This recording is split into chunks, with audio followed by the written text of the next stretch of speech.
In this video, I'm going to show you how you can start and grow a hyper successful YouTube channel in record time. In fact, these are the exact steps, tips, and tricks that I use to grow the YouTube channel from 0 to 500,000 subscribers in a single year. And on top of that, I've gotten over 1 million subscribers on one channel and over 100,000 subscribers on multiple other channels that I run. All using the tips, tricks, and strategies that I'm going to share with you, the most important things that you need to focus on for growing a YouTube channel in 2020 and beyond that I'm going to be sharing with you in this video today. Now, before we get into the video, make sure to hit that subscribe button because I come out with regular videos teaching you how to start a YouTube channel, grow that channel, and then make money from that channel. And in today's video, like I said, I'm going to show you exactly how to grow a YouTube channel in 2020 and beyond the correct way. So I've broken down growing on YouTube into a system, and then I've broken down that system into 6 distinct steps that I'm going to be sharing with you today on this video. So step number 1 is to choose and upload videos only in a single niche. I see so many people on YouTube start a YouTube channel, upload drone videos one day, basketball videos the next day, top 10 videos the next day. Now, doing this is not going to get you where you want to go on YouTube. If you look at any of the most successful channels on YouTube, you'll notice that they only upload videos in a single niche. For example, let's take a look at the channel called Top 15s. Now, Top 15s is a YouTube channel that uploads top 15 lists. So for example, they take a look at videos like the top 15 scariest videos on YouTube or the top 15 scariest campfire stories. And you'll notice that even though Top 15s is called Top 15s, they could upload the top 15 best movies or the top 15 fastest cars, but they don't, and they only upload videos in the scary niche. They only upload top 15 scary videos, and this has played a large part into their success on YouTube. And to make sure that you chose the right niche, make sure that there are other channels in that niche uploading popular videos. Step number 2 is to upload regularly. Now, how often should you upload videos on YouTube? Now, I personally recommend uploading as often as you possibly can because you'll notice that a lot of the top channels on YouTube, such as Brightside, for example, they upload 6 videos a day, and they're the fastest growing channel on YouTube ever. So more is always better, but you want to also factor into if you can keep this schedule long term. You don't want to upload 10 videos in one day and then never upload another video for the next 3 months. It's much better in the YouTube algorithm to upload those 10 videos over the course of 10 weeks, uploading just 1 video a week. Now, if you can produce more than 1 video a week, for example, 1 video every single day, that is actually what I recommend, only if you can do that while keeping the quality there as well. And a little bit later on in this video, I'm also going to be explaining to you what exactly I mean by quality and how to make sure that your videos are good quality. Tip number 3 is to keep people on YouTube. Think about it this way. YouTube is a business, and the longer that they can keep people on their platform, the more money YouTube as a business will make. So how do you, as a content creator or running multiple different channels like I do, how do you grow on YouTube the most? You do this by doing what YouTube wants, and that is by keeping people on YouTube. Now, how exactly do you keep people on YouTube? And that brings me into tip number 4, which is making sequential videos. Now, what are sequential videos? Sequential videos are essentially videos in which you make a follow-up video to a past video that you've done. So for example, if you made a video on your channel, such as the top 10 fastest cars, and you notice that that video got a ton of views, a ton of engagement, and it performed really well, it's definitely in your best interest to make a follow-up to that video. And you could even title it the exact same thing, Top 10 Fastest Cars Part 2. And this would be a sequential video. And then you would link to the Part 2 video in the original video that you uploaded. And how do you get views from the original video into the follow-up video? And the way that you do that is by putting the new video in end screens, cards, a link in the description, and a link in the pinned comment of the original video. And this not only helps the new video get a ton of views and engagement, but the old video also will benefit greatly from this because it's keeping people on YouTube and it's increasing the session time of a user on YouTube by suggesting them another video to watch. And as a percentage of people who watch the original video also watch the new video, that'll cement this loop in the YouTube algorithm, and then that video will start to appear in the suggested bar of the original video, and it'll start appearing in the suggested feeds of other videos on YouTube. And this is how you can get a ton of views. So even if you are a brand new channel and you don't have many videos with many views whatsoever, you can definitely use this strategy. And it's a great strategy to use to absolutely blow up on YouTube, because you'll be keeping people on your channel, but more importantly, you'll be keeping people on YouTube. And tip number 5 is to send people into the next video, whatever video you think is best recommended for them. And it doesn't necessarily have to be a sequential video, but sequential videos are always better. And like I said, the best way to do this is by using end screens, cards, putting the link in the pinned comment, and putting the link in the description. And if you don't have a sequential video, don't worry. Just put whichever video you think viewers will most likely want to watch after watching the video that they're on, and then put that video in the end screens, in the cards, in the first link, in the description, and in the pinned comment section. And another secret to doing this as well is to make playlists of videos related to the video that you're linking to, and then putting the link of those playlists in the pinned comment section, in your end screens, in your cards, and in the link in the description. And this will keep people in a playlist environment, which will make sure that they automatically watch another one of your videos after watching the video that they're on, and this keeps people watching videos on your channel. Now, tip number 6 is to analyze and optimize based off of the data. So once you've uploaded a sizable amount of YouTube videos, I recommend uploading around 33 YouTube videos. Once you've done this, now you should have data to reflect on. So even if your channel isn't immediately blowing up, you have data. And now I'm going to show you how to exactly analyze and optimize based off of the data that you have. And keep watching, because I want to make sure that you don't waste time with YouTube by knowing this before you start. So if you already have 33 videos uploaded, or you haven't uploaded a single video, keep watching, because this is gonna help you a ton, and this is gonna make sure that you're not wasting your time. So how do you analyze and optimize based off of the data? I actually have 6 additional bonus tips that I'm going to be going over right now to make sure that you do this correctly. Tip number 1 is swapping out low click-through rate thumbnails. Now, what is click-through rate? Click-through rate is the percentage of people who see your video and then choose to click on your video either in browse features or in the suggested video tab or in the YouTube search. So it's a percentage of impressions to people who actually clicked to watch your video. And the higher click-through rate that you get on YouTube, the better. Now you can actually go into your YouTube analytics and you can see what the click-through rates are in percentage form for each of your different videos. Now something really awesome that you can do is go into your videos, see what some of the lowest click-through rate videos that you have are, and then you can actually swap out the thumbnail, meaning you can put a different thumbnail in place that will hopefully improve the click-through rate. And if it doesn't, you can try another thumbnail, but if it does, your video will start getting suggested more, because YouTube will see that people are actually clicking to watch your video in all the different places that your video is shown. Now, what's a good click-through rate? Now, according to YouTube, over 80% of videos that are uploaded to YouTube are within 2 and 5% click-through rate. So anything above 5% is really good.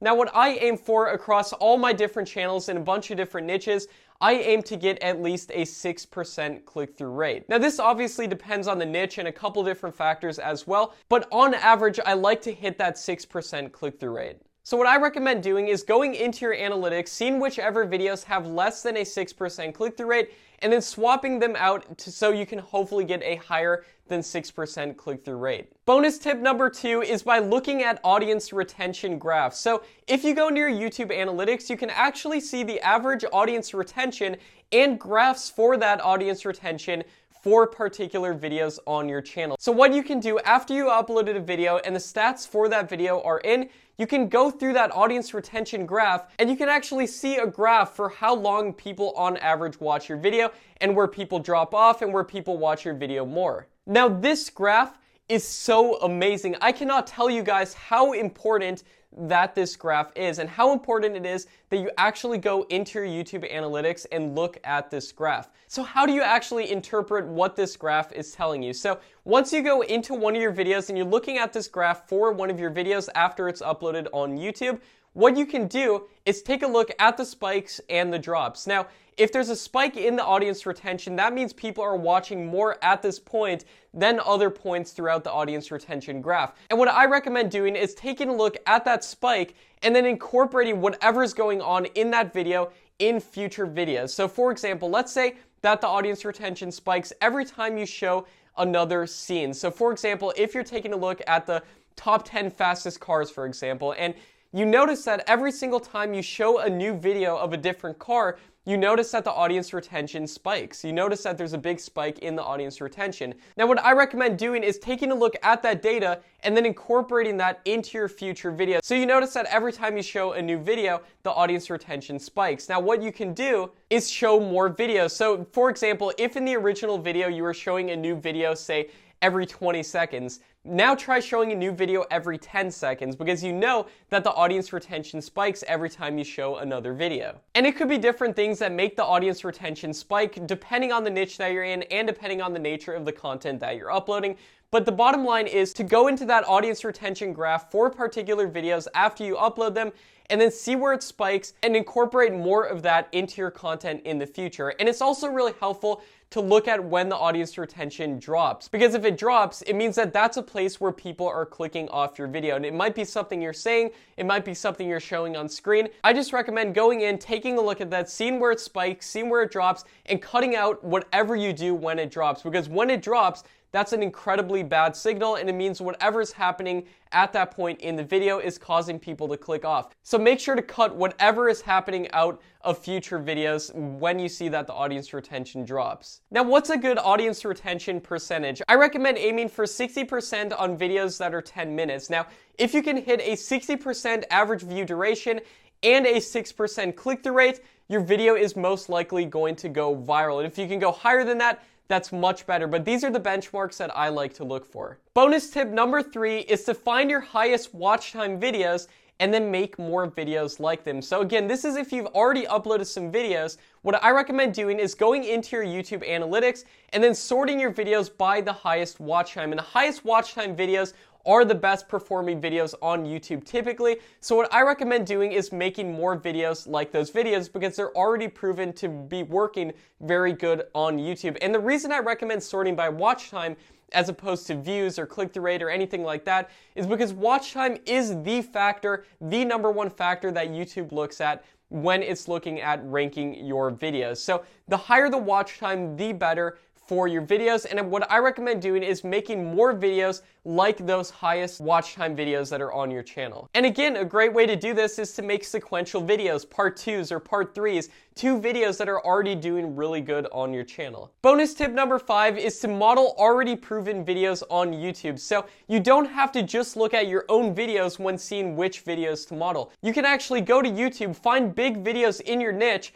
and then model those videos, make your own versions of those videos that are at least 10 minutes long. So for example, if you find a video that's 7 minutes long and it's got like over 1 million views, you know that this video is doing really good. Now, if you make a better version of that video that's 10 minutes long, it's most likely going to do very well. And over time, it should actually do better than the original. Better means having higher watch time, a higher click-through rate, and a higher average audience retention. Now, I've done this on many of my top channels, and this is how I've had videos get over 10 million views. Now, how do you actually go about finding videos to model? What I recommend doing is typing your niche into YouTube and then further sorting that by videos uploaded in the past week. And you can also sort it by the highest viewed videos in the past month. But by doing this, you'll be able to see videos that are actually taking off and actually getting views now, because you'll be seeing videos that were uploaded in the past week or the past month in your niche, the highest viewed videos. And these will be the videos, some of the best videos for you to model. All right, now bonus tip number 6 is to ask viewers to subscribe. And there's a secret trick that I want to show you to make sure that you get the most subscribers from this method and grow your channel the most from this method. Because if you implement all the other tips and tricks that I talked about in this video into your channel, you're going to start getting a lot of views. And now it's really important that you convert those views into subscribers in the best way possible. And I'm going to be giving you a super great trick and strategy for converting the most amount of people that have hardly seen anybody talk about online. And that is by not only asking people to subscribe, but giving them incentive to subscribe. So how do you actually do that? Now, the number one way that I recommend doing this is by saying something in the beginning of your YouTube videos, and it doesn't matter if you're running a top 10 channel or a personal brand channel, whatever it is. What I recommend doing is at the beginning of your YouTube videos, saying something along the lines of, make sure to subscribe and leave a comment down below saying I subscribed, and I'll try my best to personally reply to your comments. Now, if you get just a couple people to subscribe and leave a comment saying I subscribed, what you'll notice is more and more people will see that, and it's social proof. They'll see other people commenting in the comments saying I subscribed, and they'll be prompted to subscribe and leave a comment saying I subscribed. And this can get out of hand very quickly, because before you know it, you might have thousands of comments saying I subscribed, I subscribed, I subscribed. So you might not want to do this on every single video that you upload, because it might take a long time to reply to all those people saying I subscribed. But I do recommend going in there, replying to everybody who says I subscribed like you promised, because that's going to get the most amount of people to subscribe, and it's amazing social proof, and people will want to talk to you, people will watch your videos, and even if you're running a brand channel, like say a top 10 channel where you make top 10 videos, this strategy still works incredibly well because people want to communicate with who just made the video that they're watching. So they'll comment I subscribed, and then you can reply something like thanks so much for subscribing, we really appreciate it, just something along those lines, and this will increase community on your channel, but most importantly, this will increase the amount of subscribers based off of the amount of views that you get. Now, if you're serious about taking your YouTube channel to the next level, I actually have a course called Tube Mastery and Monetization, and you can find that course down at the link in the description below. And in the course, I share some of my best tips, tricks, strategies, and most importantly, it's a community. And if you choose to join, you're gonna get access to a private group of people in there, and I'm in that group pretty much every single day answering all the questions in there. So if you want to communicate to me, learning the best strategies on YouTube along the way, check out the course at the link in the description. And on top of that, you get the most comprehensive course on YouTube ever made, in my opinion. And we are absolutely blowing up YouTube channels in the course member community. So make sure to check that out at the link in the description below. I also have a completely free training that you can register to attend to at the link below. Thanks so much for watching, everybody. Now check out this video in which I show you a super weird niche on YouTube and how to use that niche to make a ton of money. This is a really weird niche, and I bet you've never even thought of doing this on YouTube and then making money from it. So check it out at this video right here. Thanks so much for watching, guys. Make sure to subscribe for more videos like this. Check out this video right here. Thanks for watching, and I'll see you in the next video.